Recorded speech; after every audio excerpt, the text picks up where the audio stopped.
Hello, welcome to HITC Sport. Alright, okay, let's take a look at every single Premier League club and just find what would have happened had they actually got their main preferred target this season. And just see whether or not this failed transfer would have actually worked out for everyone involved after all. Right, let's go. Arsenal, Dominic Solasby. Yeah, we all know that Arsenal will be slobbering over this 20-year-old talent from Hungary for years. And yes, I know what you're thinking. No Arsenal fan probably truly knows what the word Hungary even means. Sorry, Robbie. Good old Dominic Solasby, a talented midfielder from Red Bull Salzburg, whose agent has just decided to keep it in the sugary glucose family, just moving him over to RB Leipzig. But would a move to Arsenal have been a better choice? No! Sure, at Arsenal you get to live in a swanky flat in central London. I've never been to Leipzig, but I'd imagine it consistently smells of wet dog. But considering the likes of Denis Suarez saw his potential chewed up like a plate of overcooked dog food in North London, I think Solasby has made the right choice by joining a team second in the Bundesliga and who now regularly reach the Champions League knockout rounds. It's quite embarrassing for Arsenal that they're now officially a less attractive prospect than a football club that were born 5 years after their last title win. Just good Christ. Aston Villa, Callum Wilson. Listen, I realise a job offer to come in the centre forward at Newcastle United on paper sounds like a mouth-watering prospect. There are very few sets of supporters on the planet who cherish a number 9 centre forward more than they do at Newcastle. But Wilson, he's number 17, and he's clearly just too nice to Astro Linton for his shirt. Make no mistake, if that was Alan Shearer, he'd have ripped the jersey clean off the Brazilian's back so fast that he'd probably get whiplash on his back. But also, chuck in the fact that Wilson hasn't even been able to meet the fans. Yeah, oh yeah, and he spent the last 6 months living off scraps. Good Christ, you could strip Boris Johnson naked and stick him in an Amsterdam window, and still, Wilson would be the one getting less service. He turned down Villa in the summer and they went for Ollie Watkins instead, who now has 12 goals, including a hat-trick against the English League champions, and has clearly climbed above Wilson in the England pecking order. A move to Villa would have seen Wilson challenge for Europe, the likes of Jack Grealish, Ross Barkley and Bertrand Traore creating chances for him, instead of just swapping one relegation battle for the other. Brighton, Fulham and Balogun. This was weird. How many Balogans do you think exist in world football? How many do you even know? Well, Brighton just sold one to Wigan last year and 6 months later tried to sign another. Just bizarre, but then again, that's what happens when your team is run by a football hipster. Yeah, apparently they had a £3 million bid rejected by Arsenal for a teenage striker Fuller and Balogun. To be fair, yeah, he gets Europa League action against Mold and Dundalk, but a move to Brighton would probably been better for his career. He turns 20 in July. The New York-born kid needs some first-team football, but whether he's any good... Burnley, Nathan Collins. Okay, let's be honest, this transfer would not have changed the world. I don't think anyone would have even noticed. Time wouldn't have stood still for the sake of Nathan Collins, moving from Stoke to Burnley for nearly 8 million quid. If anything, this would have just encouraged Sean Dyche's obsession of trying to collect as many bench-warming Irish defenders as he can. I'm sorry, you've got both Jimmy Dunn and Kevin Long collecting dust in the attic, trying to lure another Irish defender into your gingerbread house. Yeah, Collins is 19 and playing every week at Stoke. Stay there and learn your trade under Michael O'Neill. Because I'm sorry, I don't want my country trying to qualify for the next World Cup when 3 of our defenders eating donuts under Sean Dyche's bed. I'm pretty sure that man won't rest until he has every Irish defender on planet Earth locked in his basement. Chelsea, Declan Rice. Yes, apparently this was the transfer which caused Frank Lampard to lose his job. Now, I can understand why Chelsea transfer chiefs might not want to pay West Ham £70 million for a guy they tossed away like a stale egg sandwich back in 2014. It would have been a bit of a punch to the ego. But considering these clubs are just separated on goal difference, I actually think Rice can be pretty happy that he stayed at West Ham. And especially because I don't think Thomas Tuchel would like him. Crystal Palace has made a Sarr. It kind of shows you the level of desperation that Man United stooped to last summer, that they were actually battling Crystal Palace for the same player. That's when you know you're barking up the wrong tree. It's a bit like if Orlando Bloom tried to steal the girlfriend of a homeless alcoholic. It just wouldn't really make sense. To be fair, I'm being a bit too harsh. Yes, Ismaila Sarr is a very talented 22-year-old winger and he is far better than Watford in the Championship. Palace put in a £25 million offer and lads, if they had got him, they would be one of the most exciting teams in the league. No longer would the fans be forced to watch the human post box that is Christian Benteke up front. No, a front three of Sarr, Ebreki Eze and Wilfred Zaha. Good Christ, the opposing defenders would be in danger of going blind. Everton, Pierre-Emile Højbjerg. Listen, Allen has turned out to be a top signing for Everton this season, but he wasn't first choice.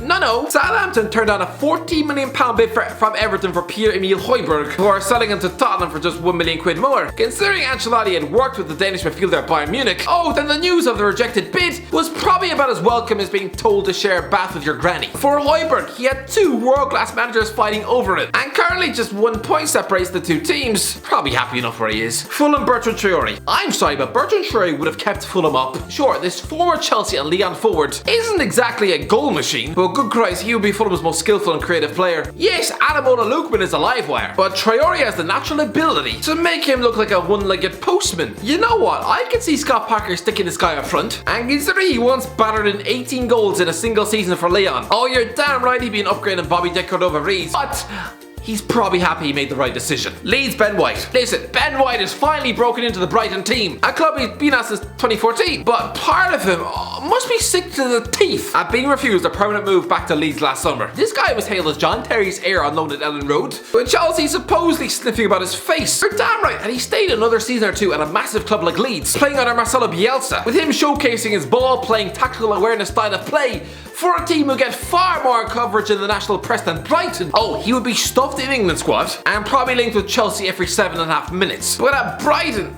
Graham Potter, the oversized hipster man-child, has at times shoved him in midfield or on the wing just to satisfy his weird tactical fetishes, and he's in a relegation scrappy team who've only won once at home since June. Leicester Marie Demiral. Can you imagine if Leicester's ambitious move for Marie Demiral had actually come off in the summer? Clearly Brendan Rodgers was just trying to make it an annual habit of signing highly rated Turkish defenders. Listen, Demiral has had his injuries at Juventus this season, but he's 22 and playing Champions League football with Ronaldo. Did he really want to leave that to go and sitting in a dressing room with Marco Brighton and Eote Perez? Plus, after Leicester had the £30 million bid turned down, they just went out and signed Wesley Fofana, who's arguably one of the signings of the season. So, this one kind of worked out for everyone. Liverpool, Jamal Lewis. Okay, on the face of it, Norwich were rejecting bids from the English champions for Jamal Lewis before dumping him on Newcastle's doorstep for 50 million quid. Yeah, the possibility of playing under Jurgen Klopp in the Champions League for one of the best teams on the planet, or stuck in a dead-end job with Steve Bruce as your coach, a guy who could probably barely motivate a houseplant, and he's just replacing a damp tissue like Danny Rose at left back. You'd assume Lewis would have spent last August tearing chunks of eyebrows off his face in rage. Yeah, he's smiling during the medical, but Christ above, he's probably crying inside. But lads, he actually made the right move. At 22 years old, your choice of club, it doesn't really matter. You just need regular games under your belt. Liverpool signed Konstantino Simakis instead, and he's only played 5 minutes of Premier League football this season. Lewis,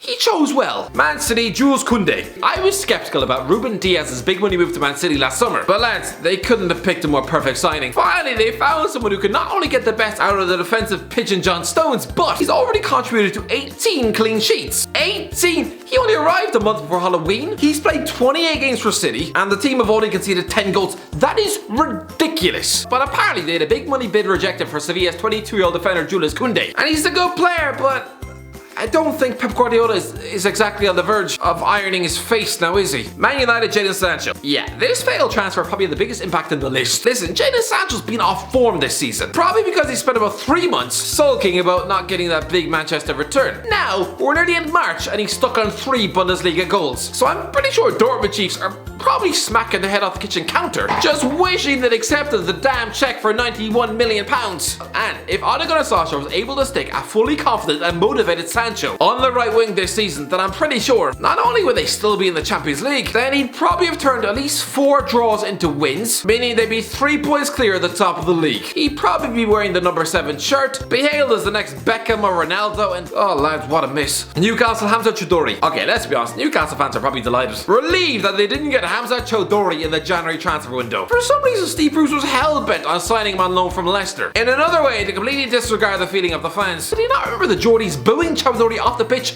twice last season? And honestly, as a player, Choudhury's a massive downgrade on Joe Willock anyway. But why, if you're Bruce already skating on thin ice with the fans, why would you target one of their most hated players? It's almost as if he was begging for 10 cabbages to be chucked off his head. Sheffield United, Matty Cash. Let's be honest, Sheffield United are going down, and they could have stuck a prime Cafu at right back and it wouldn't have made a difference. They saw a 10 million bid rejected by Nottingham Forest for Matty Cash last summer. Yes, he's a damn good fullback, but so is Jayden Bogle, and they're still stuck to the foot of the league. Southampton, Nico Williams. Yeah, the only reason Southampton managed to get their hands on Takuma Minamino was because they actually went to Liverpool looking for fullback Nico Williams. He's a 19-year-old right back. I'm sorry. First team football would have been good for the player instead of coating his career in dust in the Liverpool attic, but would he really have made any difference? Tottenham, Nicola Zaniolo. So here's Tottenham making a big money move for an exciting Roma attacking midfielder. So I guess he's the modern day Eric Lamela. This would have been a horrendous move for the player. He's a ball-playing attacking midfielder getting some first team football at Roma right now. A big money move to Spurs, where Jose Jose Mourinho has already chucked Eddie's career in a bin. Oh, Zaniolo is probably delighted this move fell through. West Brom, Martin Braithwaite. Yeah, we live in a world where Sam Allardyce comes out of retirement with West Brom and then tries to sign Barcelona's number 9. Oh yeah, and this is a very limited Denmark workhorse who's somehow blagging the biggest opportunity of his life. Why would he chuck the once-in-a-lifetime chance of playing with Messi to go and stand up front for Big Sam? And no, he wouldn't have kept them up either. West Ham, James Tarkowski. Okay, listen, last summer James Tarkowski